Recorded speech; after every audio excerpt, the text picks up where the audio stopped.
నమస్కారం. వార్తా విశ్లేషణ కార్యక్రమం లైవ్ షోకి స్వాగతం. ముందుగా ఈరోజు విశ్లేషణ. సాక్షి తెలంగాణ మినీ భారత యుద్ధం పేరుతో 5 రాష్ట్రాల ఎన్నికల సంబంధించిన షెడ్యూల్ను ఆయా రాష్ట్రాల్లో ఓటర్ల నాడిపై ప్రత్యేక కథనాన్ని ఇచ్చారు. ఫిబ్రవరి 4 నుంచి మార్చి 8 వరకు గోవా, పంజాబ్, ఉత్తరాఖండ్, ఉత్తరప్రదేశ్, మణిపూర్ రాష్ట్రాల్లో ఎన్నికలు జరుగుతాయి. మార్చి 11న కౌంటింగ్. ఫీజు రీయింబర్స్మెంట్ పథకాన్ని యథాతథంగా కొనసాగిస్తామని సీఎం కేసీఆర్ చెప్పారు. ఎన్నికల ఖర్చుపై ఈసీ కన్ను వేసింది. ఖాతాదారుడికే క్యాష్ అంటూ బ్యాంకులు, ఏటీఎంల నగదు పంపిణీపై స్టోరీ ఇచ్చారు. సుప్రీంకోర్టు చీఫ్ జస్టిస్గా కేహార్ బాధ్యతలు స్వీకరించారు. క్యాబ్ డ్రైవర్ల దీక్ష భగ్నమైంది. స్టాలిన్కు డీఎంకే చీఫ్ పగ్గాలు దక్కాయి.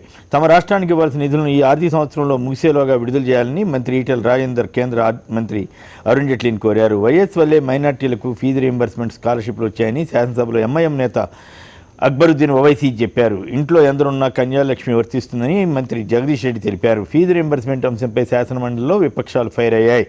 నోట్ల ఇబ్బందులపై కేంద్రంపై ఒత్తిడి తెస్తామని మంత్రి హరీష్ రావు అన్నారు. పోలీసుల అదుపులో ముత్తూట్ ఫైనాన్స్ దొంగలు పట్టుబడ్డారు.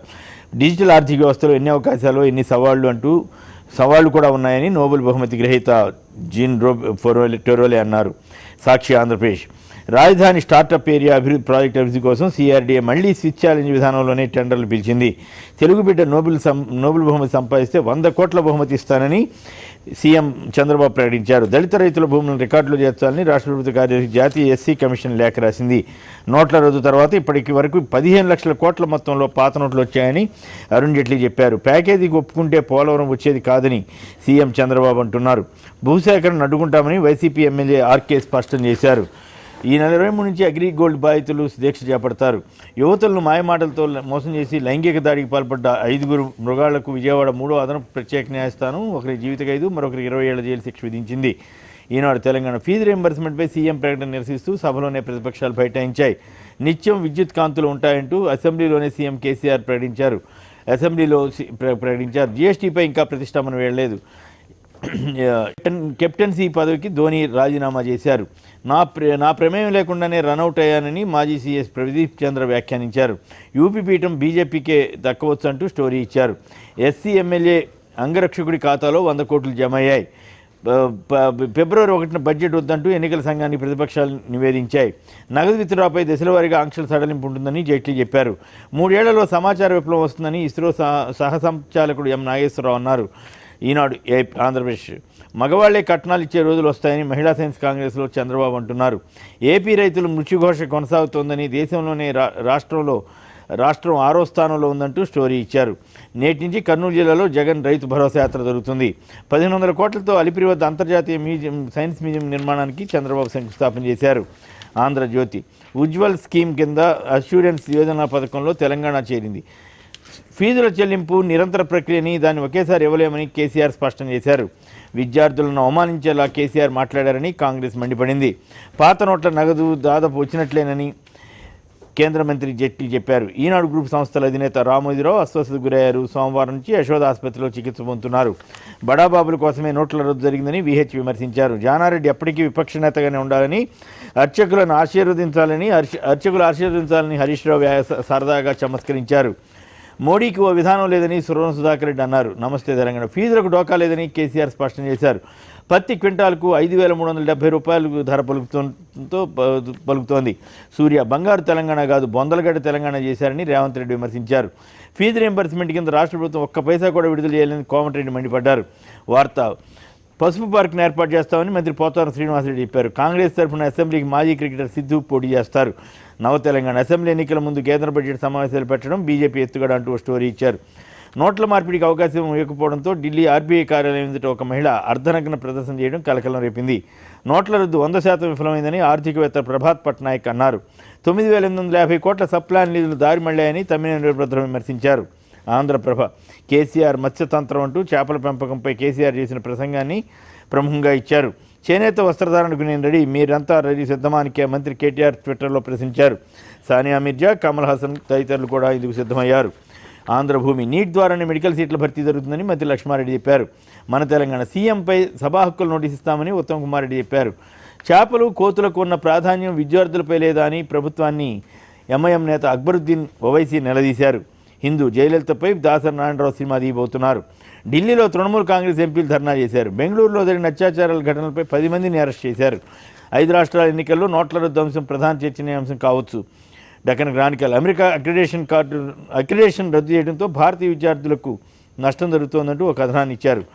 ఫీజు రియంబర్స్మెంట్ వ్యవహారంపై నోట్ల రద్దు ప్రభావం ఉందని కేసీఆర్ అన్నారు.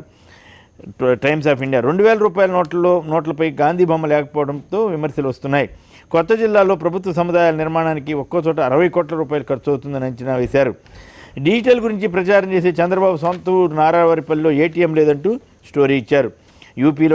యూపీలో మజ్లిస్ పార్టీ కూడా పోటీ చేస్తుంది. Hans India. భారత్ డిజిటలైజేషన్ పెరిగే కొద్దీ వీసా మాస్టర్ కార్డుల పంట పొందవచ్చు. Indian express. హైదరాబాద్ ఎగ్జిబిషన్పై నోట్ల రద్దు ప్రభావం కనిపిస్తోంది. ఇవి ప్రధానంగా పత్రికలో వచ్చిన వార్తా విషయాలు, వాటికి సంబంధించిన విశ్లేషణ. ఇప్పుడు చిన్న విరామం తర్వాత లైవ్ షో కొనసాగుతుంది. లైవ్ షోకి తిరిగి స్వాగతం. ఈ అతిథుల పరిచయం శ్రీ సిహెచ్ఎం కృష్ణారావు గారు, డక్కన్ క్రానికల్ బ్యూరో చీఫ్, ప్రముఖ విశ్లేషకులు. శ్రీ కోటేశ్వరరావు, ఆంధ్రప్రదేశ్ భారతీయ జనతా పార్టీ రాష్ట్ర కార్యదర్శి. శ్రీ సుధాకర్ రెడ్డి గారు, టీఆర్ఎస్ శాసనమండలి సభ్యులు, తెలంగాణ శాసనమండలి చీఫ్ విప్, అలాగే ఉపాధ్యాయ సంఘాల ప్రముఖ నేత. శ్రీ కేకే మహేందర్ రెడ్డి గారు, తెలంగాణ కాంగ్రెస్ పార్టీ అధికార ప్రతినిధి. శ్రీ కోన రఘుపతి గారు, వైఎస్ఆర్ కాంగ్రెస్ పార్టీ శాసనసభ్యులు, గుంటూరు జిల్లా బాపట్ల నియోజకవర్గానికి ప్రాతినిధ్యం వహిస్తున్న నేత. ఇక ముందుగా నిన్న రాత్రి అర్ధరాత్రి వరకు 9 గంటల వరకు సుమారుగా కాంగ్రెస్ పార్టీ, టీడీపీ ఎమ్మెల్యేలు తెలంగాణ శాసనసభలోనే బైఠాయించడం, గతంలో ఉమ్మడి రాష్ట్ర శాసనసభలో కూడా ఇలాగే అప్పుడప్పుడు బైఠాయిస్తుండేవారు. ఆ బైఠాయింపుని మళ్ళీ వీళ్ళందరినీ తీసుకెళ్ళిపోయారు. అయితే ఫీజు రియంబర్స్మెంట్ మీద కేసీఆర్ మాట్లాడిన తర్వాత వీళ్ళకి అవకాశం ఇవ్వకపోవటం, వీళ్ళు చెప్పినటువంటి డిమాండ్ నెరవేర్చట్లేదనేది, అలాగే నిజంగా ఫీజు రియంబర్స్మెంట్ సరిగా జరగట్లేదా, 2 రాష్ట్రాల్లో పరిస్థితి ఎలా ఉంది, విద్యార్థులకి ఇబ్బంది కలుగుతోందా, అయితే మిత్రపక్షమైన అక్బరుద్దీన్ ఓవైసీ కూడా చేపలు కోతులకు ఉన్న ప్రాధాన్యత విద్యార్థులకు లేదా అని అడగటం కూడా ఆసక్తికరమైన అంశం. ముందుగా దీని మీద వెళదాం, ఆ తర్వాత ఏపీ ఇష్యూకి కూడా వెళదాం. ముందుగా కృష్ణారావు, రేపు నిజంగానే ఫీజు రియంబర్స్మెంట్స్ తెలంగాణలో సరిగా అమలు జరగట్లేదు అంటారా? తెలంగాణలో కానీ ఏపీలో కానీ లేదా అమలు జరగడం అంటే, ఆ రోజు రాజశేఖర రెడ్డి గారు పెట్టిన స్కీము, ఆయన చనిపోయింది, ఆయన పెట్టిన స్కీమ్ ఏంటంటే అందరికీ, ఈ వాళ్ళు అందరూ మొత్తం ఎవరుంటే, ఏ కులం ఉంటే, ఏ మతం ఉన్నా అందరి విద్యార్థులకి ఇది అప్లై అవుతుంది అన్నారు. బట్ ఆయన హయాంలో కూడా కొంత బకాయిలు ఉన్నాయి. ఆయన మొత్తం అందరికీ బ్లాంక్ చెక్ ఏం రాసి ఇవ్వలేదు. ఆయన తర్వాత రోసయ్య గారు వచ్చినప్పుడు కూడా మనం చూసాం, చాలా చర్చించాం కూడా. రోసయ్య గారు ఇది ఎలాగా ఈ బకాయిలు మళ్ళీ ఇష్టం వచ్చినట్టు చేస్తారా అని, దాని మళ్ళీ ఏదో బయోమెట్రిక్లని, ఆధార్ కార్డులని అప్పుడు నుంచి మొదలైంది ఇది. ఈ ప్రూనింగ్, ఈ వెజిటేటివ్ ప్రూనింగ్ అనేది అప్పుడు అయిన తర్వాత కిరణ్ కుమార్ రెడ్డి గారి దాంట్లో దానికి సిస్టమేట్ చేశారు. ఇంతవరకు ఇది ఇస్తాము, అంతవరకే వీళ్ళకి కేవలం ట్యూషన్ ఫీజు వరకే, మిగతావన్నీ మాకు సంబంధం లేదు, అట్లా ఇట్లా అని అలా రకరకాలుగా కొన్ని అయింది. తెలంగాణ ప్రభుత్వం వచ్చిన తర్వాత మరింత అసలు ఈ ఇంజనీరింగ్ కాలేజీలే బోగస్గా కేవలం ఈ ఫీజుల కోసమే, ఈ ఫీజు రీయింబర్స్మెంట్ స్కీమ్ కోసమే వాళ్ళందరూ పుట్టుకొస్తున్నాయి. నిన్న కూడా ఆయన అన్నారు 370 కాలేజీలు ఎక్కడైనా ఉంటాయో ఒక చిన్న రాష్ట్రంలో, 15 జిల్లాలతో కూడిన రాష్ట్రంలో అనేది ఆయన భావన. ఇదంతా అయిపోయిన తర్వాత ఏమైందంటే, ఒకటి వీళ్ళు ప్రభుత్వ అధికారంలోకి వచ్చేప్పటికీ భారీ ఎత్తున బకాయిలు ఉన్నమాట వాస్తవం. అంటే కాంగ్రెస్ నుంచి సంక్రమించాయా, లేకపోతే ఉమ్మడి ఆంధ్రప్రదేశ్ నుంచి సంక్రమించాయా, ఏదైనా సంక్రమించిన మాట వాస్తవం.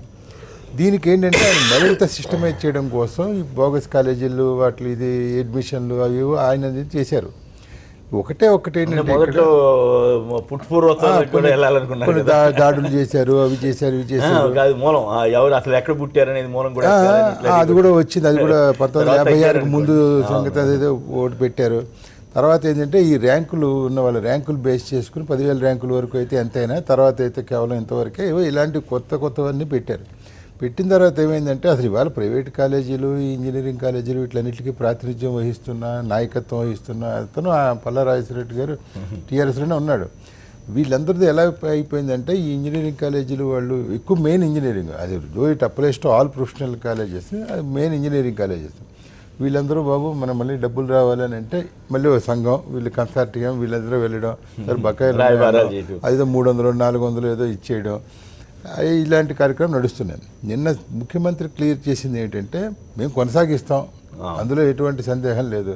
అయితే ఎలా రిలీజ్ చేస్తాం అనేది మేమంతా 100% ఇచ్చే ప్రశ్న లేదు. మీరు ఎలా అయితే దఫాలు విడతల వారికి ఇచ్చారో మేము అలాగే ఇస్తామని ఆయన చాలా స్పష్టంగా చెప్పాడు. ఇక దానికి మీరు నిరసన వ్యక్తం చేయండి, లేదా ఇప్పుడు ఒకటే అక్కడ అవకాశం ఇవ్వలేదని చెప్పి వీళ్ళు వెళ్ళి ధర్నాలు చేశారు, రాత్రి అంతా కూర్చోవాలని ప్రయత్నించారు, వాళ్ళందరినీ బయటికి పంపించారు. అదొకటి. రెండోది ప్రభుత్వం అది చెప్పిన తర్వాత when it is clear to each and every one కదా. మేము ఎత్తేయం స్కీము కాంగ్రెస్ టీడీపీ సరైన ధోరణి కాదా, సిపిఎం కాదు మీ పద్ధతిలోనే నేను చేశానని ఆయన అన్నాడు. బట్ వీళ్ళ వ్యవహారం ఏంటంటే మాకు అవకాశం ఇవ్వాలి కదా మాట్లాడేదానికి. ముఖ్యమంత్రి స్టేట్మెంట్ చేశాడు, మంత్రి గారు కూడా చెప్పారు. ముఖ్యమంత్రి గారు ఆయన ప్రసంగంలో మాట చెప్పారు, ఇక చూడండి చిట్ట చివరిలేనుంది ఈ పథకం అలాగే కొనసాగిస్తామని. ఒకటేనండి ఈ ఫీజు రీయింబర్స్మెంట్ అది కొంచెం అర్హులైన వాళ్ళకే అందాలనేది మొత్తం ఇక్కడ ఎవరున్నా కూడా అందరూ చెప్పేది అదే. బట్ చాలామంది అప్పుడు చూసేసేవారు అనర్హులు వాళ్ళు వీళ్ళు. ఇందులో అవకతవకలు జరిగిన మాట వాస్తవం, ఎంక్వైరీలు జరిగిన మాట వాస్తవం, తేల్చిన మాట వాస్తవం, దోషుల్ని ఇచ్చేశారు. కానీ ఒకటి ఇది ఒకవేళ మరీ అంత ఇబ్బందిగా ఉంటే ఈ ప్రభుత్వానికి ఇది ఎవరిదో సంక్రమించి మేము ఇప్పుడు అమలు చేయాల్సి వస్తుంది అనుకుంటే శుభ్రంగా ఈయన చాలా చెప్పినట్టుగా ఇది కూడా ఒకటి చెప్పచ్చు, మేము చెయ్యం, మేము we don't want to implement the scheme. అదే లేదు. ఎందుకు అంటే ఇది అసలు ఈ పెట్టిన రాజశేఖర రెడ్డి గారు ఆ రోజు పెట్టిందే ఇది ఉన్నత విద్యాదానం అని చాలా గొప్ప విషయం ఇది.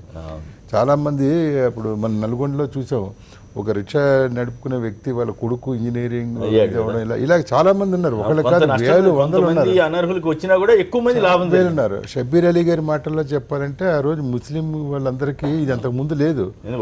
వాళ్ళ చాలా మంది ఓల్డ్ సిటీలో నిజామాబాద్ నుంచి ఆర్మూర్ వెళ్తుంటే కొన్ని కాలేజీలు ఉంటాయి, మహిళలు ఆ బురకాలు వేసుకున్న మహిళలు వాళ్ళందరూ ఇంటి నుంచి వచ్చి శుభ్రంగా చదువుకునే వాళ్ళకి ఉద్యోగాలు కూడా వస్తాయి. ఇది 4% రిజర్వేషన్ మూలంగా. సో ఇదంతా ఒక ఇంటిగ్రేటెడ్ వ్యవహారం. ఇదేమైందంటే మనస్ఫూర్తిగా ఆయన పోవడంతో ఇక ఇది మనసు పెట్టి ఎవరు చేయలే, ఇదేదో మనకేదో తప్పనిసరి తెద్దినలాగా వాళ్ళు ఏదో పెట్టే కార్యక్రమం చేశారు. అలా వద్దు, లేదు మాకు లేదు చిత్తశుద్ధి లేదు, లేదంటే బ్రింగ్ అవుట్ న్యూ స్కీమ్, మేము ఇలా చేసేది ఇంత చేసేది లేదు, అట్లా ఇట్లా అనేది అది చేయండి. అదే కాకుండా ఏంటో పెద్ద ఈ బకాయిలు దఫాల వారీగా అంటే ఇక ఈ 10,000 అంటే మాకు బకాయిలు 4,000 ఉన్నాయి, 3,000 ఉన్నాయి, 2,000 ఉన్నాయి, మాకు ఏదో ఇవ్వండి అది ఇవ్వండి ఏదైనా అంటే 3,500 4,500 అలా విడుదల చేయడం. ఇది ఎందుకు అంటున్నా, దీనికి ఒక సిస్టమ్ స్కీమ్ అది ఎవరు కాదనలేని స్కీమ్. సుధాకర్ రెడ్డి గారు అనంతపురం నుంచి, ఏపీలో ఎట్లా ఉందండి స్కీమ్ అమలు ఎట్లా జరుగుతుంది? సుధాకర్ రెడ్డి గారు ఫీజు రియంబర్స్మెంట్ స్కీమ్ ఎట్లా ఉంది, అక్కడ ఎట్లా ఉంది సార్? ఏంది జరగలేదు సార్, ఒక బోగర్స్ తప్ప. ఏంటది?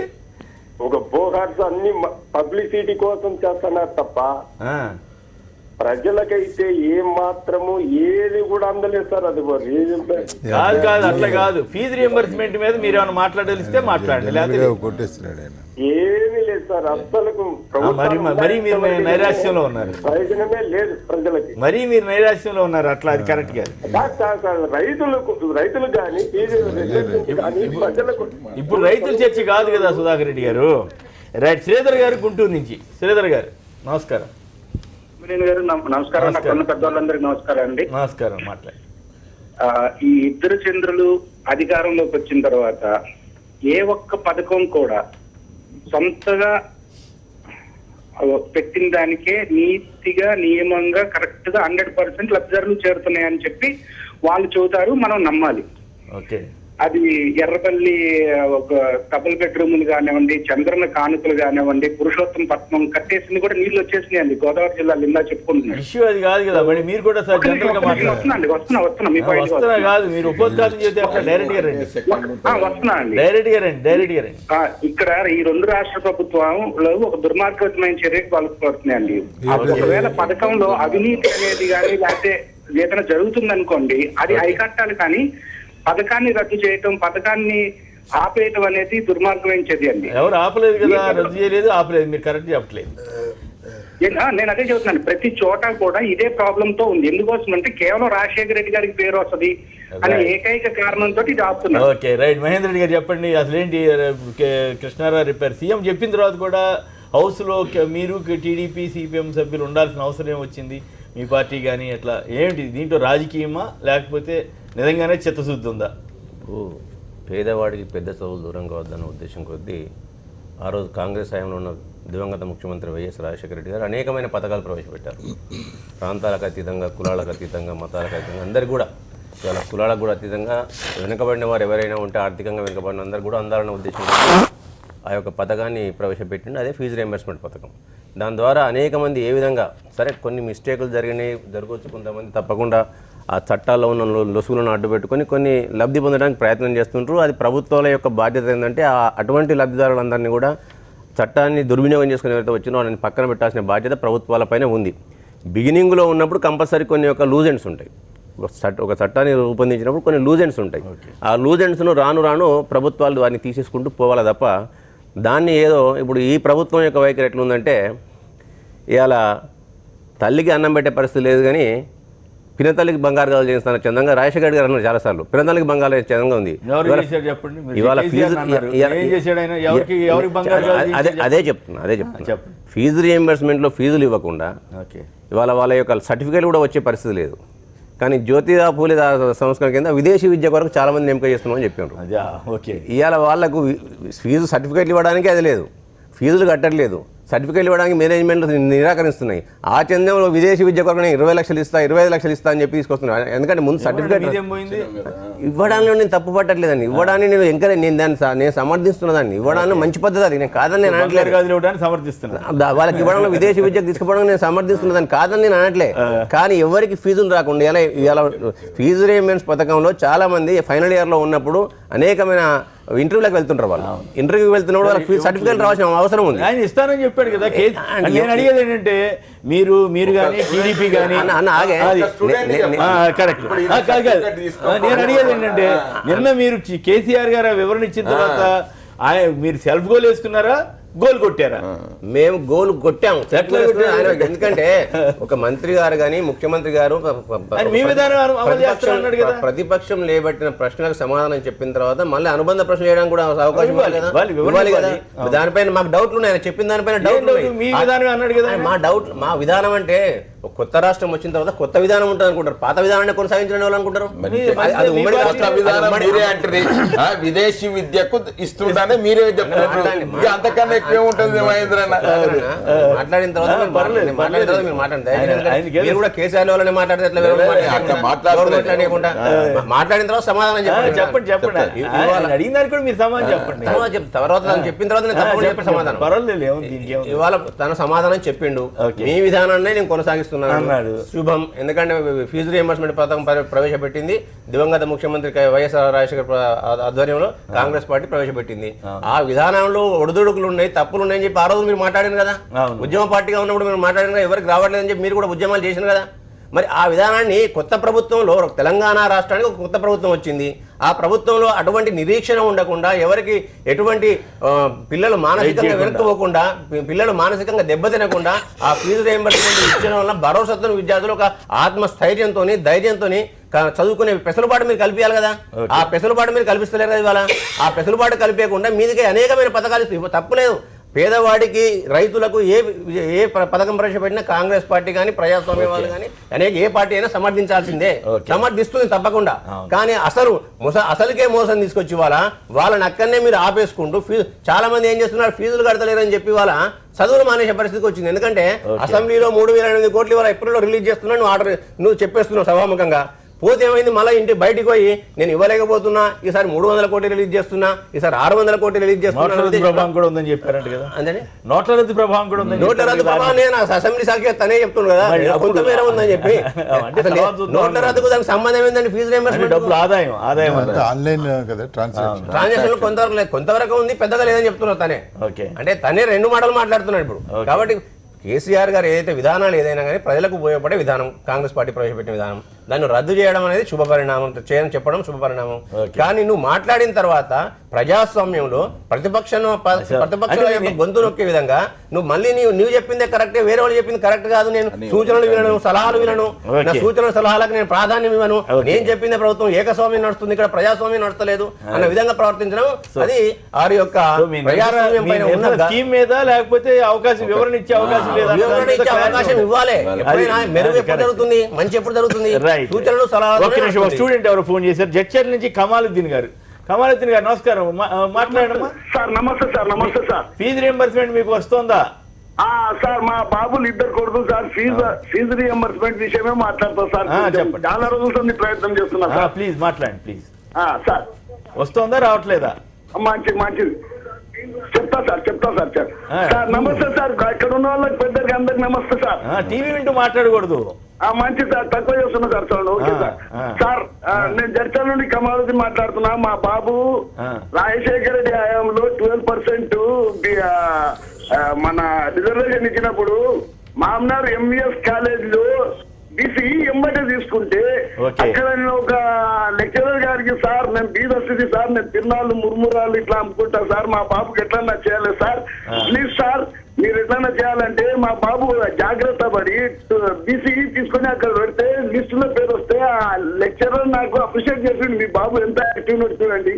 అంటే ఎందుకు చెప్తున్నా ఈ విషయం అంటే రాజశేఖర రెడ్డి గారు ఆ రోజుకి నా 12% ముస్లింస్ కు ఒకవేళ ఇయ్యకుంటే మా బాబు తొందరపడి బీసీ తీసుకుపోయి అక్కడ ఏమో కాలేజ్ ఎంఎస్ కాలేజ్ మామూలు పెట్టకపోతే మా బాబు బిఏ పాస్ కాకుండే హెచ్సియులో పీజీ డిప్లొమా హెల్త్ కేర్ చేయకుండే. ఇది ఒక సబ్జెక్ట్ సార్. నంబర్ 2 సార్ నా పేరు కమాలుద్దీన్, నా నేటి ప్లేస్ ఆవంచా, వైద్య శాఖ మంత్రి లక్ష్మారెడ్డి సార్ ఎంబడి నేను డిప్యూటీ సర్పంచ్ చేశా సార్. Okay good. ఇంతకీ విషయం ఇంతకీ ఇప్పుడు వస్తుందా రావట్లేదా? ఓకే మీరు స్కీమ్ మెచ్చుకుంటున్నారు. ఇప్పుడు అంటే ఇంకో కుర్రాడు కూడా ఉన్నాడు అన్నారు. ఇప్పుడు ఏంటి, ఇప్పుడు ఎట్లా నడుస్తుంది అనుకుంటున్నారు? రాములు రమిస్టర్ వేసుకుంటున్నా మీతోటి ఒక మాట పెట్టాడు సార్. ఏంటది సార్ విషయం సబ్జెక్ట్ మీద వస్తున్నా ప్లీజ్ సార్, ప్లీజ్ నాకు చాలా రోజులు ప్రయత్నం చేస్తున్నారు సార్. నేను విషయం చెప్పండి, కంప్లీట్ చేయండి. మరి అయితే మీరు ఏం చేశారు, రాత్రి బొమ్మల్లో నక్కలు అయిన అంత ఎమోషన్ లో కాకండి సార్ అని ఆయన చెప్పిన. అయితే సబ్జెక్ట్ మీద వస్తున్నారు ప్లీజ్ సార్, చాలా రోజులు ప్రయత్నం మాట్లాడుతున్నారు. అట్లా కాకపోతే తెలంగాణ పరిపాలన చాలా కానీ అప్పుడప్పుడు కొంచెం బాధ ఏమనిపిస్తుంది సార్. నేను లక్ష్మారెడ్డి ఎంబడి ఉంటా, అప్పుడప్పుడు ఏం బాధ.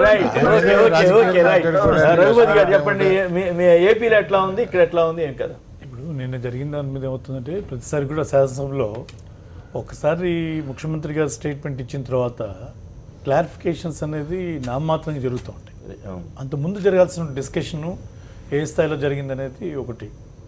ఒకసారి స్టేట్మెంట్ ఇచ్చారంటే ఇంకా అవకాశం ఇవ్వట్లేదు. అదొక రెండు చోట్ల కూడా గమనిస్తాను. ఇంతకుముందు కొంత సమయం ఇచ్చేవారు ఆ క్లారిఫికేషన్స్కి, ఇప్పుడు సమయం ఇవ్వట్లేదు.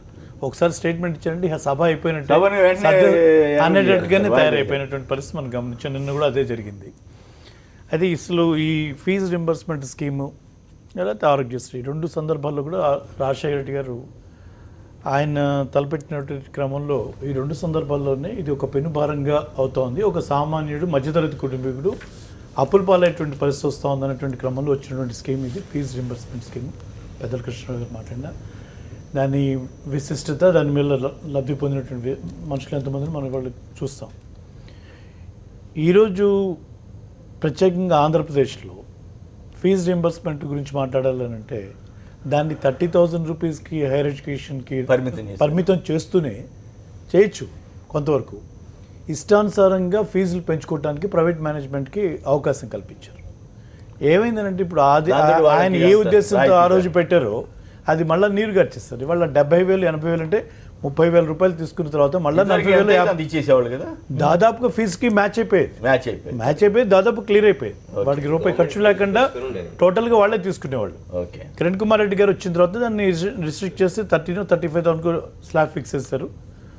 ఆ తర్వాత కొంతవరకు ప్రైవేట్ మేనేజ్మెంట్ మీద కంట్రోల్ ఉండింది. చంద్రబాబు నాయుడు గారు వచ్చిన తర్వాత మొత్తంగా మళ్ళీ పూర్తి స్వేచ్ఛ ఇచ్చారు.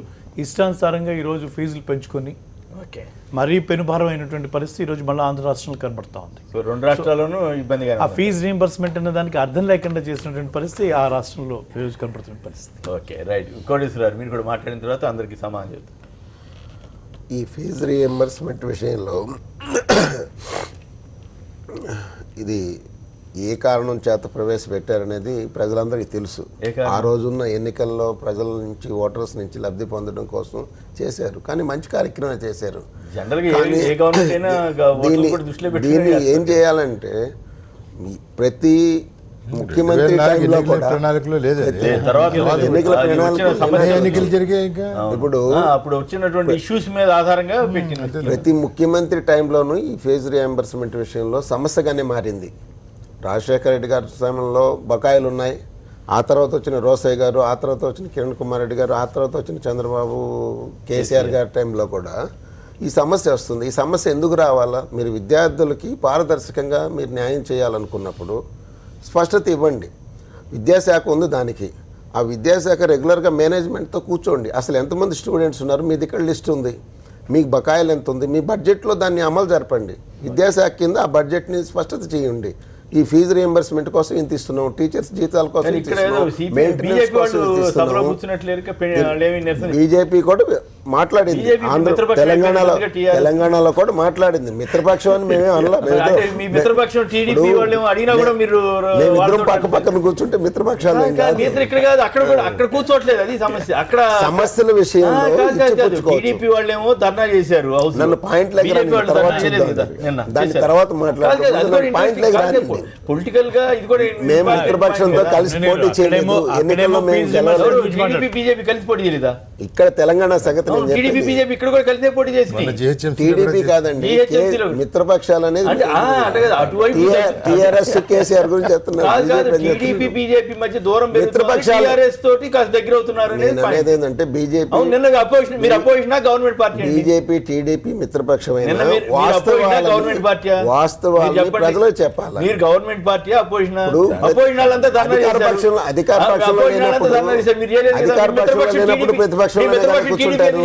ఏమండి తెలంగాణలో అధికార పక్షంలో మేము లేనప్పుడు ప్రతిపక్షంలోనే కదా ఉంటాం.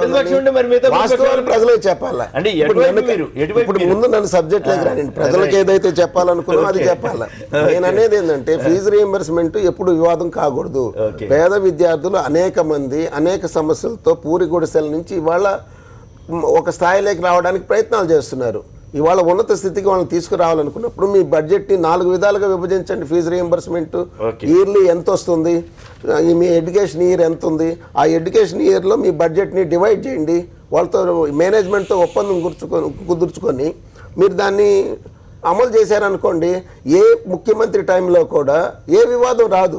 మీరు ప్రతిసారి వివాదాలు రావడం, దీంట్లో చర్చ జరపడం. నిన్న బీజేపీ ఎందుకు ఇప్పుడు బకాయిలు బీజేపీ వాళ్ళు ఏంటి నిన్న నిరసన చెప్పారు? మా లక్ష్మణ్ గారు మాట్లాడారు, కిషన్ రెడ్డి గారు మిత్రపక్షం చేస్తుంది కాబట్టి మేము చేయాలని రూల్ ఏం లేదండి. మా విధానాలు మాకుంటాయి, మేము ఎక్కడ మాట్లాడాలా, ఎక్కడ వ్యతిరేకించాలా, ఏం చేయాలనేది మా విధానాలు మాకుంటాయి. ఒప్పందాలు వాళ్ళకు ఉన్నాయి. బీజేపీ కాంగ్రెస్ వాళ్ళతో కలవలేదని బాధగా ఉంటుంది. పెద్దలు కోటేశ్వర గారు ఒకటి మాట్లాడాలి. నోట్ల రద్దు తర్వాత కేసీఆర్ మాట్లాడిన మాట ఏంది, తర్వాత ఢిల్లీకి వచ్చినాక మాట్లాడిన మాట ఏంది, దాంతో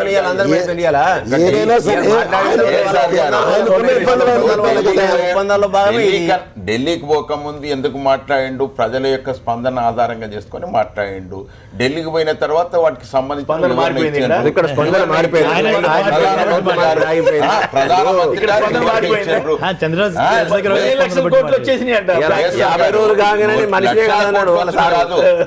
ఈ రకమైనటువంటి ఇబ్బందులు అయితే వాటిని అధిగమించేటట్టుగా కొన్ని చర్యలు తీసుకోమంటే కొన్ని చర్యలు తీసుకున్నాడు ఆయన. కొన్ని అంతే కదా, ఇప్పుడు మున్సిపల్ ట్యాక్సులు కానీ ఇతర ట్యాక్సులు కానీ వసూలు చేయడానికి పాత నోట్లే వినియోగించడానికి పర్మిషన్ ఇచ్చిండు. ఇంకా కొంత చేయలేదు, వాళ్ళ నేను ఇదే విధంగా కొనసాగిస్తా అన్నాడు. మరి మా ప్రజలైతే నష్టపోకుండా ఉండేటట్టుగా ప్రత్యామ్నాయ చర్యలు తీసుకున్నారు. నష్టపోయినా కానీ వారికి ఏం చేయాలనేటువంటి రాములు గారు నమస్కారం చెప్పండి. ఫీజు రియంబర్స్మెంట్ స్కీమ్ ఎట్లా నడుస్తుంది? సార్ నమస్కారం సార్. నమస్కారం. యాక్చువల్ గా ఫీజు రియంబర్స్మెంట్ మంచి ఉద్దేశమే, కానీ మనం గ్రౌండ్ రిపోర్ట్కి వెళ్తే ఒక మెకానికల్ ఇంజనీర్ దగ్గర పోయి స్క్రూ చేసి కనిసప్పులతో తెలియని వాళ్ళు 90% ఉన్నారు. ఎలక్ట్రానిక్ ఇంజనీరింగ్ దగ్గర పోయి మనకు ఫిలమెంట్ ఎన్ని డిగ్రీల మెల్ట్ అవుతుంది అనేది తెలియని వాళ్ళు ఎలక్ట్రానిక్ ఇంజనీర్ ఉన్నారు. ఎలక్ట్రికల్ ఉన్నారు. ఎలక్ట్రాన్ లో పోయేటోళ్ళు ఎలక్ట్రాన్ వేగం ఎంత తెలియని వాళ్ళు ఉన్నారు. వేస్ట్ అవుతుంది సార్ ఇది.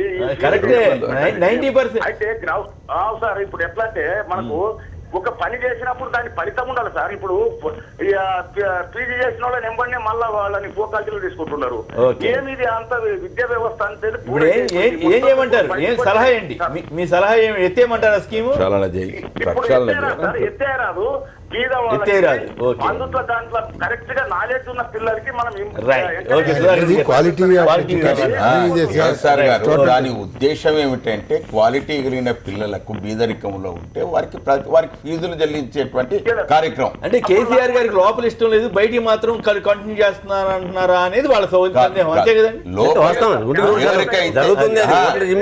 ప్రైవేట్ యాజమాన్యాలు ఏవైతున్నాయో లేదు. రేపు ఒక మెకానికల్ ఇంజనీర్ గా బయటకు వచ్చి రైట్. ఓకే, మీరు ఆల్రెడీ చెప్పారు కదా. Thank you. అదే కేసీఆర్ గారు ఇక్కడ ముఖ్యమంత్రి గారు అనేది ఏమిటంటే ముఖ్యమంత్రి గారు మనసులో మాట చెప్పకుండా బయటికి ఒకటి లోపల దిగుతున్నారు అనేది. ఎందుకొరకంటే ఏ ఉద్దేశంతో అయితే ఈ స్కీమ్ పెట్టినామో ఆ ఉద్దేశానికి అనుగుణంగా ఉండాలి. కానీ ప్రైవేట్ యాజమాన్యాలు ఏం చేస్తున్నాయి, ఫీజు రియంబర్స్మెంట్ కొరకే కళాశాలలు ఏర్పాటు చేస్తున్నాయి. అందులో ఫెకల్టీ ఉండదు, లాబొరేటరీ ఉండదు, ఏది ఉండకుండా అటువంటి యాజమాన్యాలు ఈ ఫీజు రియంబర్స్మెంట్ను దుర్వినియోగం చేస్తున్నాయి. కాబట్టి దాన్ని అరికట్టడానికి ప్రక్షాళన చేస్తున్నాము. ఇవాళ ఇంజనీరింగ్ సీట్లు అయితే ఖాళీ లేవు. ఎన్ని అంటే అన్ని సీట్లు ఖాళీలు ఉన్నాయి. పిల్లలకు దొరకలేదు అనేటువంటి కపప్రద లేదు, దొరకలేదు. కాబట్టి పిల్లలకు సీట్లు దొరుకుతున్నాయి. ఆ పిల్లలు ఏదైతుందో నాణ్యమైనటువంటి ఒక మాట చెప్తున్నాం కేసీఆర్ గారు. ఎందుకొరకంటే ఇలా ప్రపంచవ్యాప్తంగా కళాశాలలు విస్తరించవచ్చు, కానీ కళాశాలలో ఎంత మేరకు నాణ్యమైన విద్య ఉన్నది అనేటువంటిది కూడా పరిశీలించాలి. దాని కొరకు దాన్ని ప్రక్షాళన చేస్తామనేటువంటి ఒక మాట చెప్తున్నాం. ఫీజుకు డోకా లేదు. మీరు ఎవరైనా చదువుకుంటే ఫీజు ఇచ్చే పూచి మాది. కాబట్టి నిన్న మాట్లాడింది కూడా ముఖ్యమంత్రి గారు అదే. ఎవరైతే స్పష్టంగా అసలు దాంట్లోకి పోదాం మొత్తం కేసీఆర్ గారు. ఫస్ట్ జగదీష్ రెడ్డి గారు కన్సర్న్ మంత్రి గారు స్టేట్మెంట్ ఇచ్చారు. స్టేట్మెంట్ మీద చర్చ జరిగింది. చర్చ సందర్భంగా వారి అభిప్రాయాలు చెప్పిన తర్వాత మధ్యలో ముఖ్యమంత్రి గారు కలగజేసుకొని కొన్ని అంశాలు ప్రస్తావించారు. అంశాలు ప్రస్తావించిన తర్వాత ముఖ్యమంత్రి గారికి ఏముంటుంది, ఇక క్లారిఫికేషన్సే వాళ్ళు అడిగిన వాటికే క్లారిఫికేషన్సే ముఖ్యమంత్రి చెప్పే. కాబట్టి ఇక ముఖ్యమంత్రి ఇంకేముంటది. కాబట్టి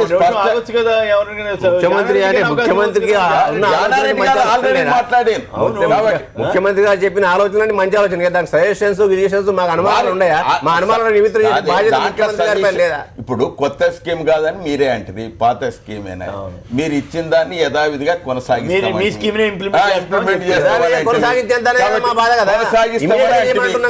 మీరు ఏదైతే గతంలో మీరు 4,860 కోట్లు చెల్లించిన మా ప్రభుత్వం వచ్చిన తర్వాత, ఇన్ని కోట్లు చెల్లించిన తర్వాత కూడా మీరు గతంలో కూడా మీరు ఎప్పుడైనా బకాయిలు ఉంటూ వస్తున్నాయి. కాబట్టి ఏ విద్యార్థికి కూడా నష్టం వాటిల్లకుండా సర్టిఫికెట్ ఆఫ్ చేయలేకుండా మేము స్పష్టంగా పిల్లలకు నష్టం వాటిల్లకుండా. కాంగ్రెస్ వాళ్ళు టీడీపీ వాళ్ళు ఎందుకు చేస్తున్నారంటే రాజకీయం. మీరు చూడండి, రేపు చర్చకు వస్తుందంటే మొన్న ఉస్మానియా యూనివర్సిటీలో సమావేశం నిర్వహించి సమావేశంలో దీన్ని ఎట్లయినా భగ్నం చేద్దాం, వీళ్ళు ఏదైనా వాళ్ళు ఏది చెప్పినా కానీ రాజకీయం చేద్దాం అనేటువంటి ఒక ధోరణితో నేను ఆ కార్యక్రమం మేము సక్సెస్ అయినట్టే కదా, ప్రజలు అంతే కదా, నేర్చులకే కదా. మేము చెప్పదలుచుకున్నది స్పష్టంగా, పిల్లలకు ఫీజులకు డోకా ఉండదు, నాణ్యమైన విద్య అందిస్తాము, కళాశాలను ప్రక్షాళన చేస్తున్నాము అనేటువంటి ఒక మాట స్పష్టంగా చెప్పిండు. ఇలా కౌన్సిల్లో కానీ అసెంబ్లీలో కానీ మా ధీటైనటువంటి మంత్రులు సమాధానం చెప్తూ మంత్రులను మాట్లాడలేదు కదా, అన్ని ఆయన మాట్లాడుతున్నారు. నిన్న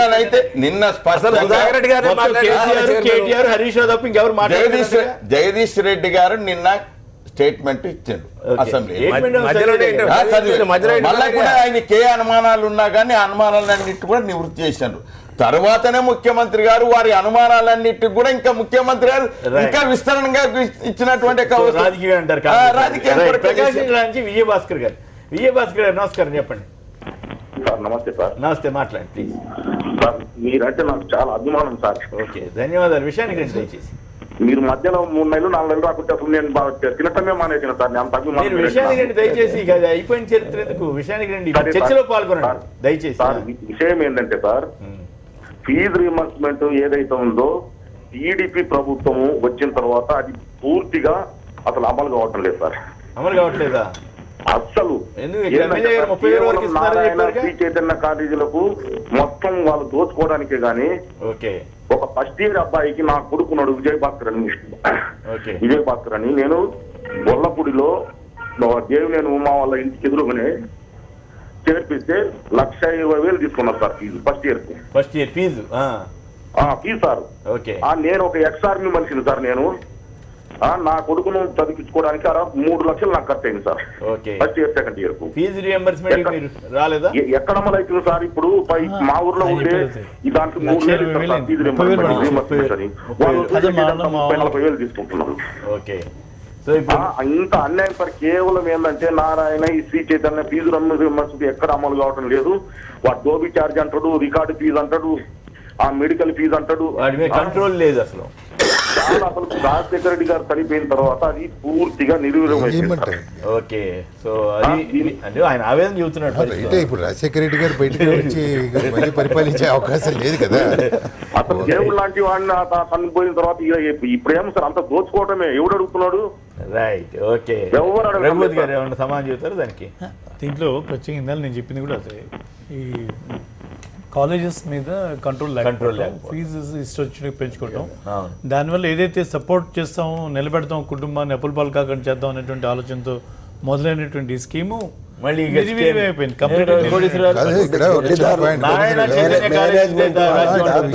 ఫీజులు వడ్డిస్తున్నారు. ప్రభుత్వం ఇస్తున్నప్పటికీ కూడా కంట్రోల్ అనేది ప్రభుత్వం అనేది కంట్రోల్ లో ఉండాలి. అందుకే విద్యాశాఖ నేను సీరియస్ గా తీసుకోమని చెప్పాను సార్. ఇక్కడ జ్యుడిషియల్ ఆఫీసర్ ఒక న్యాయమూర్తిగా పనిచేసిన వ్యక్తితోనే ఫీజు రెగ్యులేటరీ కమిషన్ ఇక్కడ ఉంది, అక్కడ ఉంది. వాళ్ళు రికమెండ్ చేస్తారు ఈ అంటే మీరు ఇంకా 2007లోను 2006లో ఉన్న ఫీజులే వసూలు చేయాలి, ఇంకా అదే ఖర్చులు అదే ఉన్నాయని అక్కడ అనరు కదా. పెరుగుతూ ఉంటాయి. గవర్నమెంట్ లిమిట్ చేస్తే అది వేరే ఆస్పెక్ట్. గవర్నమెంట్ ఇచ్చేది మేము ఇంతే. అప్పుడు ఏంటంటే ఎంత ఉంటే అంత అనేది. ఇప్పుడు మీ ఇంతే ఇస్తామని చెప్తున్నారు కదా ఓపెన్ గా. సో నీకు ఇష్టం ఉంటే తీసుకోండి, లేకపోతే మానేయండి. మీరు చెప్పేదేనండి ఇక్కడ. You cannot compel the government policy అది. లేదు, ఈ గవర్నమెంట్ పాలసీ కూడా మీరు పాత విధానంలో భాగంగా ఎంత ఉంటే అంత అని అంటే ఆ డిమాండ్ అయినా చేయండి. అలా కాకుండా మీరు అది లేదు ఇది లేదు అంటే ఇప్పుడు వీళ్ళు పెరుగుతున్నాయి, వాళ్ళు 30,000 మించి ఇవ్వలేమంటున్నారు. దట్ ఈస్ రియాలిటీ కదా.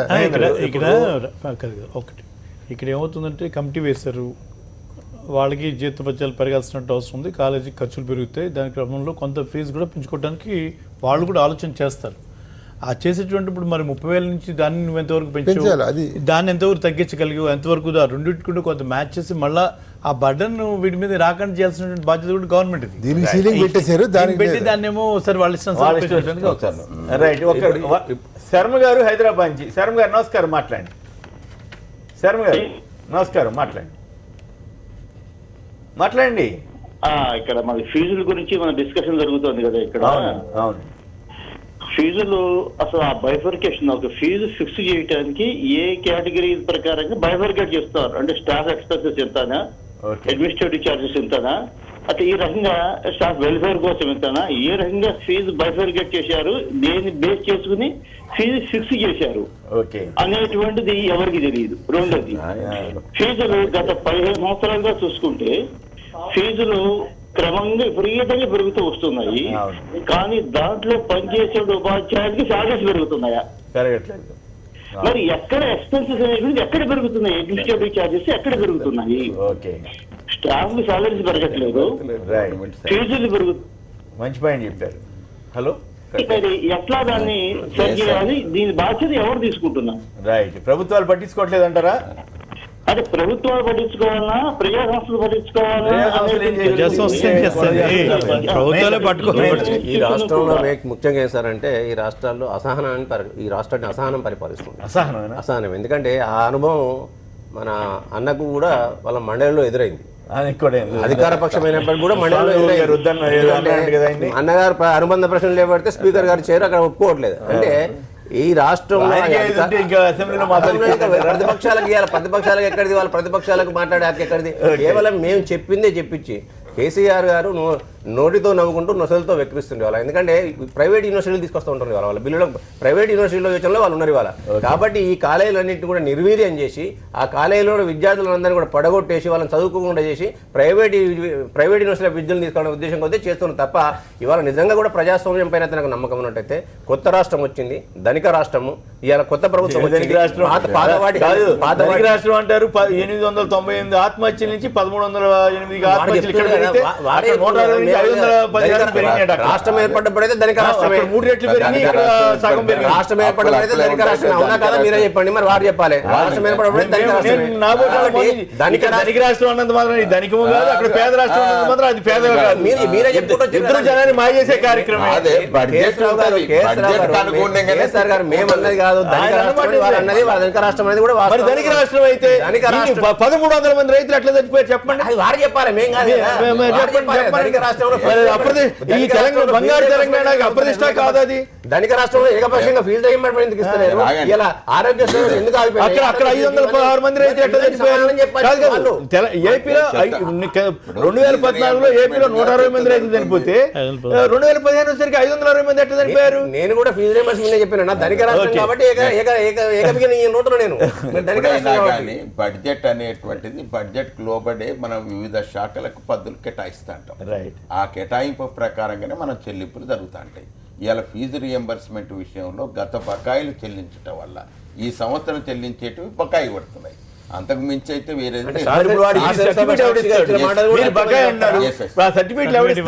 నిన్న మంత్రి గారు స్పష్టంగా యాజమాన్యాలకు మాకు అంటే డబ్బు లేకుండా వాళ్ళు బెదిరిస్తారు. ఎక్కడైనా బెదిరించినట్టుగా ఏ యాజమాన్యం అని చెప్పారు. డిగ్రీ కళాశాలలు వారందరికి కూడా ఒక కేవలం ఇంజనీరింగ్ కళాశాలలే కాదు, ఇవాళ డిగ్రీ కళాశాలకు కూడా మనం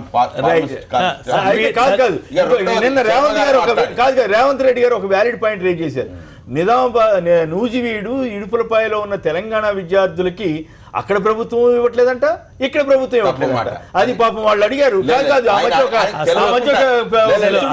స్టూడెంట్ ఫోన్ చేసి చెప్పారు, స్టూడెంట్ కూడా ఫోన్ చేసి చెప్పారు. అట్లాగే ఇక్కడ హైదరాబాద్ లో ఉన్న వాళ్ళు మరి ఏం చేస్తారు? మనకు 3 కళాశాలలు సార్, ఒకటి బాసరా, నూజివీడు, ఇడుపులపాయలు. ఇవన్నీ రెసిడెన్షియల్ కళాశాలలు సార్, రియంబర్స్మెంట్ ఉండదు. ఇది కాదండి, వాళ్ళకి సర్టిఫికెట్లు కూడా ఆపేశారు. ఒక కరీంనగర్ విద్యార్థి స్వయంగా ఫోన్ చేసి ఇదివరకు ఎట్లుండే అంటే మనతోటి ఇద్దరికి మధ్యన ఒప్పందం కుదరనప్పుడు వాళ్ళ కళాశాలకు మనం చెల్లించాలి, మనకు అట్లుండే. అయితే ఇప్పుడు ఇద్దరి మధ్యన వాళ్ళు చెల్లించాలి, మనం చెల్లించాలని నిర్ణయం అయింది. ఇప్పుడు ఎక్కడ కూడా అదే విధంగా శర్మ గారు అన్నారు చూడండి, ఎందుకంటే ఫీజు రెగ్యులేటరీ కమిషన్ ఏదైతే ఉంటుందో అది సాలరీస్ ను బట్టి రెగ్యులేటరీ కమిషన్ మీరు ఏం చెప్తే అది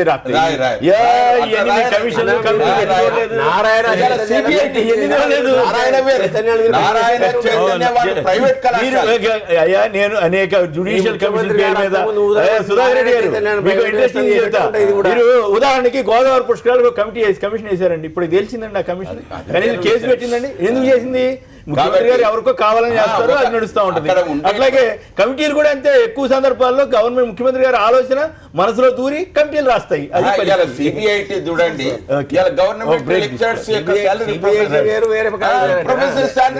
రెండు రాష్ట్ర ప్రభుత్వాలకు ఒకటి విజ్ఞప్తి చేస్తున్నా సార్. ఇప్పుడు కొత్తగా బడ్జెట్లు రాబోతున్నాయి. ఈ బడ్జెట్లో ఇకనైనా మీరు మేల్కొనండి. మేల్కొని ఏంటంటే విద్యాశాఖ సంబంధించినటువంటి నిధులు పెంచుకోండి. ఈ బకాయిలు భవిష్యత్తులో రాకుండా ప్రయత్నం చేయండి. కనీస ఫీజులు కాకుండా విద్యార్థుల యొక్క మొత్తం ఫీజులు చెల్లించే విధంగా మీరు ఆలోచన చేయాలి. దొడ్డిదారిని ఏదైతే మీరు ప్రవేశపెడుతున్నారు, ఫీజులు ఏదైతే అవుతున్నాయో వాటి మీద నియంత్రణ మీకు కావాలి. ఫస్ట్ చేయాలండి.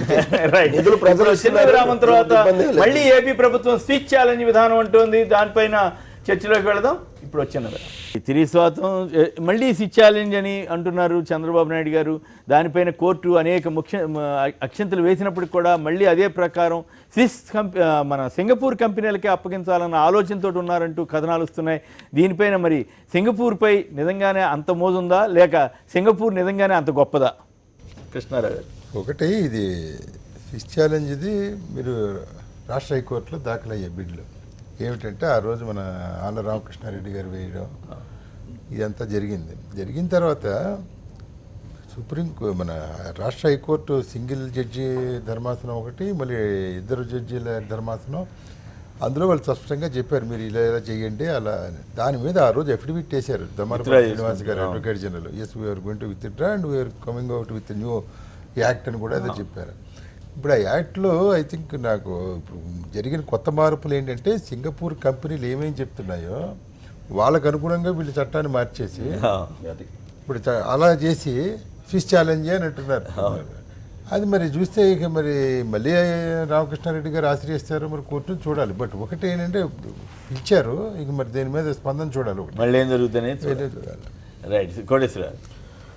కోర్టు ఆదేశం ప్రకారం మళ్ళీ వాళ్ళు మేము మార్పులు చేసుకుంటాం అన్నారు కాబట్టి టెండర్స్ పిలవనండి, వచ్చే విధానాలను బట్టి ఏం మాట్లాడాలనేది మా పార్టీ ఆలోచించి నిర్ణయం తీసుకుంటుంటాను. అంతేనా? ఇంకేం అప్పుడే ఇంకా ఒక అభిప్రాయం అంటే సింగపూర్ కంపెనీలకి ఎందుకు అంత ప్రాధాన్యత ఇవ్వాలనేది మ్యాజిక్ చేస్తున్నారు, చట్టాన్ని రకరకాలుగా గందరగోళాలు చేస్తున్నారు. ఈసారి సింగపూర్ వస్తుందని ఆశించలేం కదా, రకరకాల కంపెనీలు కూడా రావచ్చు ఈసారి. అంటే ముందుగానే వాళ్ళతో మాట్లాడుకుని వాళ్ళ ఆదాయం ఎందుకు బయట పెట్టట్లేదు కాల్ ఫార్ చేయాలా. ప్రదీప్ యాదవ్ కర్నూలు నుంచి. ప్రదీప్ యాదవ్ సార్ నమస్తే సార్. నమస్తే, మాట్లాడండి. ఏం సార్ ఇది స్విస్ ఛాలెంజ్ మీద హైకోర్టు కూడా అత్యంతలు చేసింది కదా. అవును, ఒక పథకం ప్రకారం ఆంధ్రప్రదేశ్ లో పథకం ప్రకారం అవినీతి జరుగుతుంది సార్. అంతేనా? అంటే కూడా పథకమేనా? పట్టిసీమలో కళ్ళ కట్టినట్టు జరిగేది కదా సార్. ఓకే, ఒక నీటి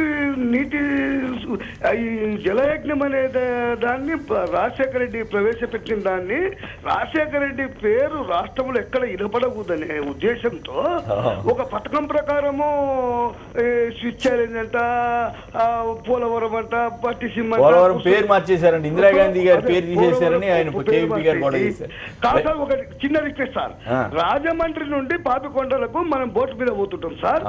ఆ రోజుల్లో మేము చున్నికపోతే రాజశేఖర రెడ్డి కళ, పోలవరం కళ అని ఓరని కొన్ని లక్షలాది మంది ఆ బోట్ లో ప్రయాణం చేసి షికారులు చేస్తే పోలవరము రాజశేఖర రెడ్డి కళ అని అన్నారు. అటువంటి దాన్ని పేరు చెడపనీకి ప్రయత్నం చేస్తాం. అంటే నిన్న కూడా ఇది నా వల్లే వస్తుందని అంటున్నారు. పోలవరం నిజంగా ఆయన వల్ల వస్తుందా, రాజశేఖర రెడ్డి గారి వల్ల వచ్చిందా? ఏమంటారు, మీరేమంటారు?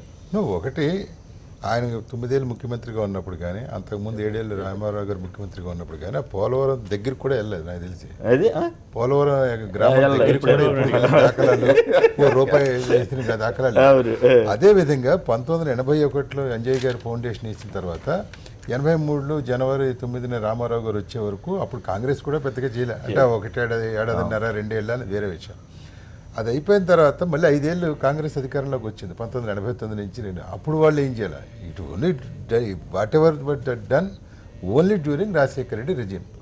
దానికి కావాల్సిన 16 అనుమతులు కానీ అన్నీ కానీ అప్పుడు 16 రకాలండి. ఒకటి కాదు, అది కాక పొన్నాల లక్ష్మయ్య గారు తెలంగాణ ఆయన ఇవాళకి కూడా చాలా గర్వంగా చెప్పుకుంటాడు. అప్పుడు మనం తెచ్చుకొచ్చినటువంటి రీసెటిల్మెంటు, రీహాబిలిటేషన్ R&R ప్యాకేజీ దేశంలోనే మిగతా అంత గొప్ప తెచ్చాము ఆ పోలవరానికి సంబంధించి చేశారు. ఇన్ని చేసిన తర్వాత ఇవాళ ఈయన వచ్చి ఇప్పుడు ఒకటి ఇక్కడ అర్థం లేని వ్యవహారాలు. 2018 కల్లా మేజర్ వర్క్స్ పూర్తయిపోతే పోలవరం, ఇవాళ 2017 జనవరి. ఓకే, చాలా బెస్ట్. అది ఒకవేళ అలా అయిపోతే చాలా గొప్ప. అది అవదనేది నాకున్న అవగాహన. బట్ మళ్ళీ పురుషోత్తంపట్నం అంట, పురుషోత్తపట్నము ఇప్పుడు మొదలెడుతున్నారు. ఇవాళ దానికో 1700 ఇక్కడ పక్కన ఇచ్చినట్టు కూడా ఇచ్చినట్టుగా లెఫ్ట్ సైడ్ ఇస్తున్నాడు. ఇది ఏంది, ఇదే ఇప్పుడు దీనికి మళ్ళీ 9 నెలలు 10 నెలలు ఎందుకు? అది వస్తున్నప్పుడు ఇది ఎందుకు అడిగితే మీరు అంతా వ్యతిరేకులు అంటున్నారు. రామచంద్రరావు గారు అయితే మొన్న అద్భుతంగా కేవీపీ రామచంద్రరావు గారు చెప్పింది అక్షర సత్యం. ఆయన నా కళ అంటే మరి ఇన్ని రోజులు ఏం చేసావు, ఈ కళ ఏమైంది? ఇవాళ కళ సాధించుకోవచ్చు, దానికి కేంద్రం ఇవ్వచ్చు. బట్ ఎక్కడ జరుగుతున్న దాంట్లో ఇక్కడ పారదర్శకత కానీ, కుడివైపు దాన్ని పట్టించేది కానీ, ఎడమవైపు పురుషోత్తం పడడం కానీ, దీంట్లో దీని వాటిది యూజ్ అంటున్నా. 2018 అంటే 2018 రాదా పోలవరం? అది వస్తే ఇదెందుకు? 3-4 వస్తే అదెందుకు? అది అర్థం సమాధానాలు లేని ప్రశ్నలుగా మారిపోయి. మస్తాన్ గారు చందోల్ నుంచి లైన్లో ఉన్నారు. మస్తాన్ గారు నమస్కారం నమస్తే అండి. నమస్తే అండి. నమస్తే. నా తెలివితేటల వల్లే పోలవరానికి 1,940 కోట్లు నిధులు వచ్చాయని చెప్పడం అనేది సమంజసమేనా? పోలవరం ప్రాజెక్ట్ అనేది పూర్తి చేయాల్సిన బాధ్యత కేంద్రానికి అయితే, ఆ కేంద్రం విభజన చట్టంలోనే ఉన్నప్పుడు నా తెలివి వల్ల వచ్చింది 1,900 కోట్లు అంటూ నిన్న ఉపన్యాసంలో అదే తెలివని కృష్ణారావు గారు చెబుతున్నారు. తర్వాత రెండో విషయం ఏంటంటే, అసలు ఈ మైక్ వ్యవహారం ఏంటో నాకు అర్థం కావట్లేదు సార్ది. మా సార్ గారు, మా సీఎం గారు 28 రాష్ట్రాల ముఖ్యమంత్రులు ఎంతసేపు అయితే మాట్లాడుతున్నారో ఉపన్యాసాలు, ఒక్కడే అంతసేపు మాట్లాడుతూ ఏ విధులు కూడాను కలెక్టర్లను చేసుకోనివ్వట్లేదు, జనాన్ని చేసుకోనివ్వట్లేదు. 13 జిల్లాల్లో కూడా అధికారులు అందుబాటులో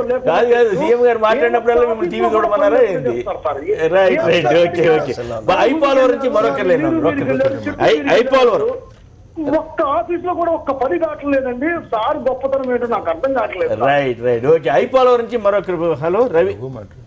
ఐపోలవరం. నా పేరు ఐపోలవరం శ్రీనివాస. అందరికీ నమస్కారం అండి. నమస్కారం, మాట్లాడండి. ఈ పోలవరం పేరు మార్చుకుని ఇప్పుడు ఆయన ఏంటంటే, గతంలో రాజశేఖర రెడ్డి గారు వచ్చిన తర్వాతే మొదలు పెట్టారండి మొత్తం కంప్లీట్ గా పనులు కానీ అనుమతులు కానీ అన్ని విషయాల్లోనే. అదే రకంగా ప్రతి పథకాన్ని ఆయన పెట్టిన ప్రతి పథకాన్ని పేరు మార్చుకుని ఆరోగ్యశ్రీ పథకాన్ని కూడా ఆయన ఆలోచించుకుంటే ఈ రోజు ఎంతో మంది పేదలకు పేదలకు వస్తే ఆయన విషయాన్ని అందరినీ పక్కన పెట్టి ఒక రాజకీయ ఎత్తుగడలతో చేసేటటువంటి కార్యక్రమాలు ఏంటంటే ఇదే హాట్ టాపిక్ లో ఉన్నట్టు పేరు మార్చడం, ఇందిరా పేరు మార్చడాన్ని మార్చేసి బెటర్ మీద ఆయన అన్నారు. ఆయన ఏంటంటే మామగారిని ఎలాగైతే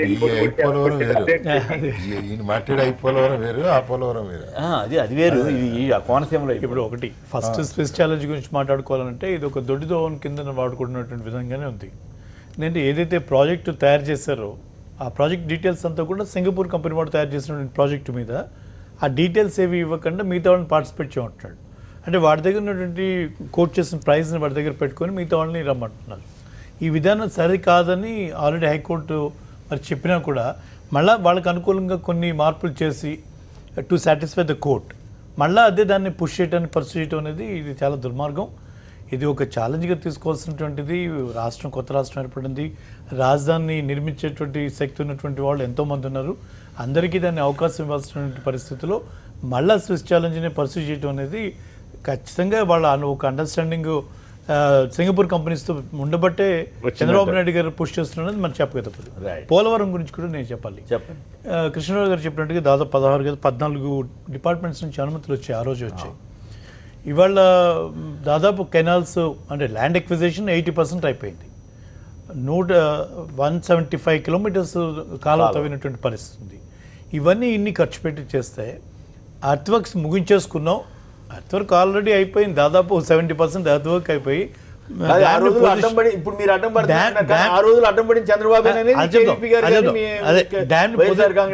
పొజిషన్ చేసినటువంటి పరిస్థితుల్లో వీళ్ళు వచ్చారు. 2005లో 3,600 కోట్ల రూపాయలు ఆ రోజు రాజశేఖర రెడ్డి గారు ఇచ్చారు. తర్వాత రోసయ్య గారు కానీ కిరణ్ కుమార్ రెడ్డి గారు కానీ ఓన్లీ జీతభత్యాల గురించి ఇచ్చినటువంటి 10-15 కోట్లు తప్పించి పెద్దగా ఇచ్చినటువంటి పరిస్థితి కూడా ఎక్కడా లేదు. ఈ ప్రభుత్వం వచ్చిన తర్వాత అది జాతీయ హోదా కింద దాన్ని డిక్లేర్ చేసిన తర్వాత వీళ్ళు ఒక నివేదిక ఇచ్చారు కేంద్ర ప్రభుత్వానికి. ఏమని ఇచ్చారు?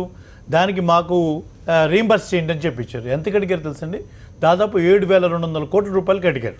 అంటే 3,600 కోట్ల రూపాయలు ఖర్చు పెట్టి ఇచ్చినటువంటి దాన్ని ఆ రోజు జలయజ్ఞం ధైర్యజ్ఞం అని చెప్పి దోచేసారని చెప్పినటువంటి వాళ్ళు ఈరోజు రీఎంబర్స్ చేయమని చెప్పి 7,200 కోట్లు అడిగితే ఈఎన్సీ గారిని అడిగితే ఆయన ఏం చెప్పారంటే ఒకటే మాట అన్నారు. ఏమన్నారు? ఈరోజు ఎస్ఎస్ఆర్ రేట్ల ప్రకారం ఆ పనులు చేయాలంటే ఇది అంటే చేసిన పనే కదా, మీరు చేసి ఆ రోజు తినేసారన్నారు, మరి రకరకాలుగా మాట్లాడారు కదా, అంతవరకు ఎగ్జిక్యూట్ అయినట్టే. సో దాని గురించి ఈరోజు ఎస్ఎస్ఆర్ రేట్స్ ప్రకారం ఇచ్చారని చెప్పి ఆయనే ఒప్పుకున్నటువంటి పరిస్థితి. కానీ మేము 25% ఇస్తూ ఉంటున్నారు. What ever it is 1,700 crores ఆ రోజు 25% కింద ఈ రాష్ట్ర ప్రభుత్వానికి వచ్చింది. ఆ తర్వాత జరిగినటువంటి ఖర్చే. ఏ రోజు కూడా చంద్రబాబు నాయుడు గారు పోలవరం గురించి మాట్లాడినటువంటి వ్యక్తి ఈరోజు జాతీయ హోదా తీసుకురావడానికి కారకులైనటువంటి మొదలుపెట్టి బుల్డోస్ చేసి అక్కడ చేయాల్సిన అవసరాన్ని ప్రత్యేకించి ఎత్తి చూపించి డబ్బు కేటాయించి స్థల సేకరించి కాలువలు తవ్వించి సమయం వృధా కాకుండా చేసినటువంటి వ్యక్తిని పక్కన పెట్టేసి ఇదంతా నా గొప్పతనం అని చెప్పినంత మాత్రాన ప్రజలు నమ్మేటువంటి పరిస్థితులు అయితే ఖచ్చితంగా లేదండి. లేదంటారా? రైట్. అంటే ఆ రోజుల్లో నా బాగా గుర్తు నాకు ఎర్రనారాయణ స్వామి గారిని వెస్ట్ గోదావరి పెద్ద నాయకుడు, ఆయన వడ్డీవేరు భద్రరావు వాళ్ళందరూ తిరుగుతుండే చంద్రబాబు గారు సీఎం గా ఉన్నప్పుడు ఆయన చుట్టూ తిరుగుతుండేవాడు.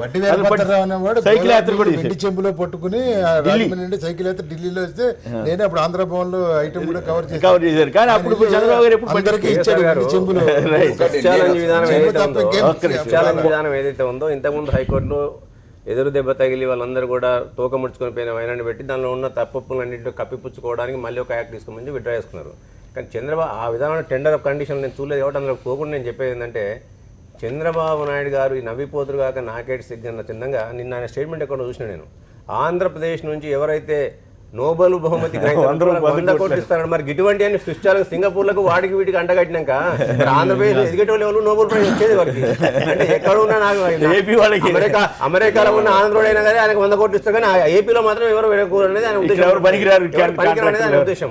కాబట్టి ఇటువంటి విషయాల్లో చాలా జాగ్రత్తగా తీసుకొని స్విచ్ ఛాలెంజ్ కానీ ఇంకో ఛాలెంజ్ కానీ రాజధాని నిర్మాణానికి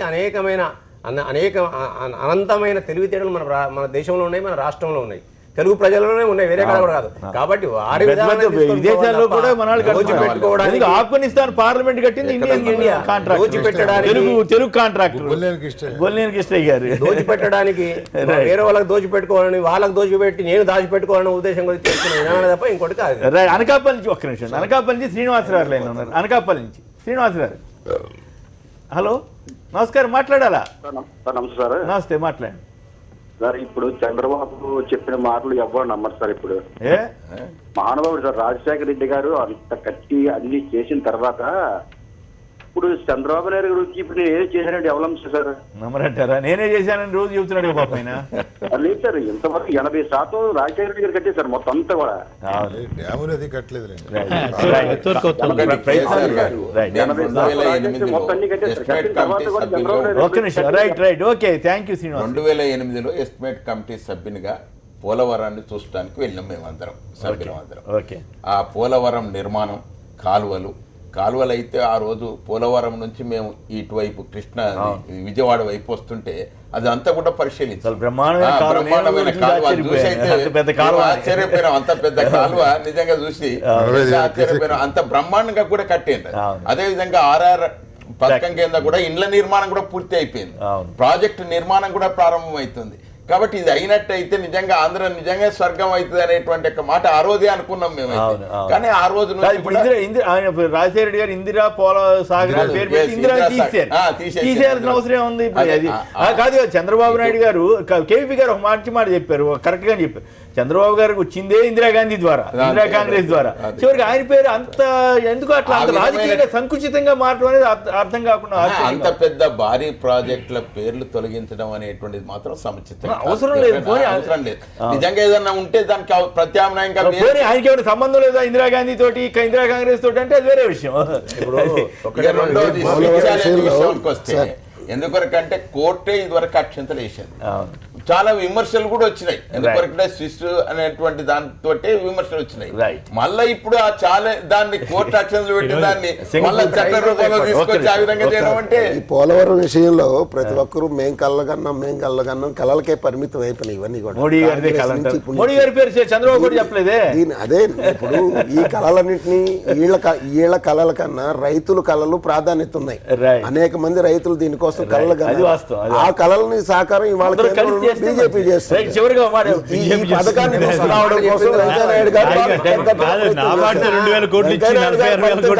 పోలవరానికి నిధులు వస్తున్నాయి. ఏం చేసిందంటే పోలవరం చూసుకుంటూ ఎస్టిమేట్ కమిషన్ R&R ప్యాకేజ్ చాలా గొప్పగా ఉంది, రాజశేఖర రెడ్డి గారు బాగా చక్కగా ఇచ్చారు, 2013 వచ్చిందని చెప్పారు కదా. కానీ నేను అనేది ఏంటంటే మా అన్నగారు ఇక్కడ ముఖ్యమంత్రి కూడా కనువిప్పు కల్పించి ఇక్కడ ఉన్న ప్రాజెక్టులలో R&R ప్యాకేజ్ చెప్తున్నారు. చంద్రబాబు గారు మొన్నటిదాకానే అసలు రోడ్ల రద్దు ఇంత సమస్య ఇంత చూడలేదు అన్నాడు. మళ్ళీ ప్రైమ్ మినిస్టర్ గారి పక్కన కూర్చున్నప్పుడు ఇది గొప్ప సంస్కరణ, ఇది బ్రహ్మాండం అంటారు. ఎట్లా మీరు అర్థం చేసుకుంటారు? ఒకటి ఇక్కడ కూడా మనం చూసాం కేసీఆర్ గారి వ్యవహారంలో కూడా మొదటి ఇనీషియల్ రియాక్షన్ ఒకటి, బట్ తర్వాత ఆయన అడ్జస్ట్ అయ్యాడు. కేసీఆర్ గారు. అక్కడ అడ్జస్ట్ అవడం కాదు, మొత్తం కాదు, నేషనల్ నాకు అర్థం కాని పాయింట్ ఏంటి, మోడీ గారి సమక్షంలోనేమో పొగిడాడు, అంతకుముందే నా జీవితంలో ఇంత సంక్షోభం ఎక్కడ చేంజ్ రాలేదు. నాకు తెలిసి కేసీఆర్ గారి వైఖరిలో చెప్తా చంద్రబాబు వ్యవహారం అదేంటంటే ఆయన కలిసిన తర్వాత ఆయన అండర్స్టాండింగ్ కానీ అది మొత్తం బీజేపీలో కూడా ఎవరు ఇంత అద్భుతంగా చెప్పరు. అవును. డిమాండేషన్ అది కేసీఆర్ గారు చెప్పగలిగాడు, ఆయన సమర్థత. ప్రజలందరూ వీళ్ళు మాత్రం ఈయన దగ్గర వచ్చేప్పటికమ్మో ఏంటి ఇన్ని రోజులు 12 రోజులు అయిపోయింది, ఇన్ని రోజులు ఒక సమస్య పరిష్కారం కాకుండా ఎలా ఉంటుంది అని ఇలాగా మళ్ళీ అక్కడికి అసలు సైన్స్ కాంగ్రెస్ లో డిమానిటైజేషన్ కి లింకే లేదు. అంటే కాదు అది తెలుగులో తిట్టినా ఇంగ్లీష్ లో పొగుడతాడని జగన్ గారు అప్పుడప్పుడు అట్లా చేస్తున్నాడు. Modi not an ordinary person. ఆయన ఇప్పుడు కక్ష సాధింపు చర్యలని అనుకుంటే ఆయనకి ఆయన గతంలో ఎవరెవరు ఆయన ఏమన్నారో దాన్ని ఏమేం చేసుకోవాలో కూడా ఆయన అందులో చంద్రబాబు గారు మారుస్తారు కదా ఆయన, ఈ పార్టీతో ఒక రోజు ఆ పార్టీతో ఒక రోజు ఇవన్నీ కూడా చూసాం. గారు, కోటేశ్వర గారు, సుధాకర్ రెడ్డి గారు, రఘుపతి, కేకే మహేందర్ రెడ్డి గారు, రఘుపతి గారు, అందరికి కూడా ధన్యవాదాలు. ఇది నేటి వార్తా విశ్లేషణ కార్యక్రమం. నమస్కారం.